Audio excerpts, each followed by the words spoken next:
মাধ্যমিক পরীক্ষার আজকে দ্বিতীয় দিন আমরা রয়েছি হুগলি জেলার চাপদানি পৌরসভার অন্তর্গত একটি পরীক্ষা সেন্টারে, যেখানে আপনারা দেখতে পাচ্ছেন চাপদানির অন্তর্গত সমস্ত তৃণমূল কংগ্রেসের নেতৃবৃন্দরা রয়েছেন এখানে তাদের ক্যাম্প করে গার্জেনদের সহযোগিতা করার জন্য এবং মাধ্যমিক পরীক্ষার্থীদের সহযোগিতা করার জন্য।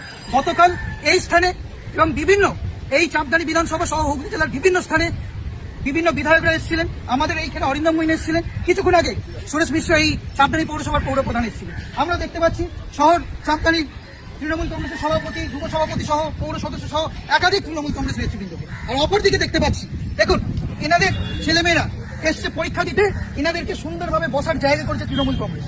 এই সমস্ত জায়গায় আপনারা বিজেপিকে খুঁজে পাবেন না, ওরা শুধু হিন্দু মুসলিম দাঙ্গা লাগাতে ব্যস্ত থাকে। তৃণমূল কংগ্রেস সারা বছর মানুষের পাশে থাকে, যার প্রমাণ হচ্ছে এই যে তৃণমূল কংগ্রেস নেতৃবৃন্দ এখানে বসে আছে। যতক্ষণ পরীক্ষা চলবে ততক্ষণ এরা বসে থাকবে। এমনকি আপনাদের দেখাই দুটো গাড়ি রয়েছে মাধ্যমিক পরীক্ষার্থীদের হেল্প করার জন্য। যদি জ্যামে আটকে যায়, কোনো মাধ্যমিক অ্যাডমিট কার্ড ভুলে যায়, হেল্পলাইনে ফোন করে দেখুন, হেল্পলাইন নাম্বার পর্যন্ত দেওয়া আছে। হেল্পলাইন নাম্বারে ফোন করলে সেই সমস্ত পরীক্ষার্থীদের এনারা গাড়ি করে পৌঁছে দেবেন। এটাই হচ্ছে তৃণমূল কংগ্রেস। আপনারা যেভাবে তৃণমূল কংগ্রেসের থেকে হেল্প পাচ্ছেন, গার্জেনরা সুন্দরভাবে বসেছেন, আপনারা খুশি তো?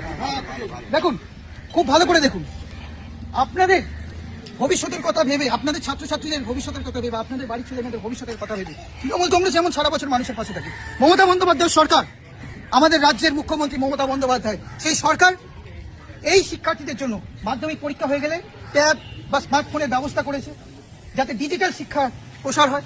এছাড়াও একাধিক স্কলারশিপ রয়েছে আমাদের মধ্যে। স্বামী বিবেকানন্দ স্কলারশিপ থেকে শুরু করে একাধিক স্কলারশিপ মেরিটরি স্টুডেন্টদের জন্য রয়েছে। এবং জেনে রাখবেন, রামকোট আমলে যেখানে 12টা ইউনিভার্সিটি ছিল, আজকের দিনে দাঁড়িয়ে 30টার বেশি ইউনিভার্সিটি করেছে মমতা বন্দ্যোপাধ্যায়ের সরকার। একাধিক কারিগরি প্রশিক্ষণ কেন্দ্র করেছে, আইটিআই কলেজ হয়েছে 150টা, পলিটেকনিক কলেজ হয়েছে 200টার উপর। এরকম একাধিক স্কিম চালু করেছে বাচ্চাদের জন্য, মেয়েদের জন্য তো কন্যাশ্রী রয়েছে, সবুজ সাথী রয়েছে। সমস্তভাবে একদিকে সরকার যেমন মানুষের জন্য কাজ করছে, তৃণমূল কংগ্রেস দল, মমতা বন্দ্যোপাধ্যায় দল মানুষের জন্য কাজ করছে, এইটা তার প্রমাণ। আপনি প্রত্যেক বছর এই ক্যাম্পের আয়োজন করে থাকেন আপনারা? আমরা চাপদানিতে যত স্কুলে সেন্টার করে প্রত্যেক বছর আমরা ক্যাম্প করি, যে ছেলেরা মেয়েরা স্কুলে এক্সাম দিতে হয় তাকে আমরা প্রোৎসাহিত করি।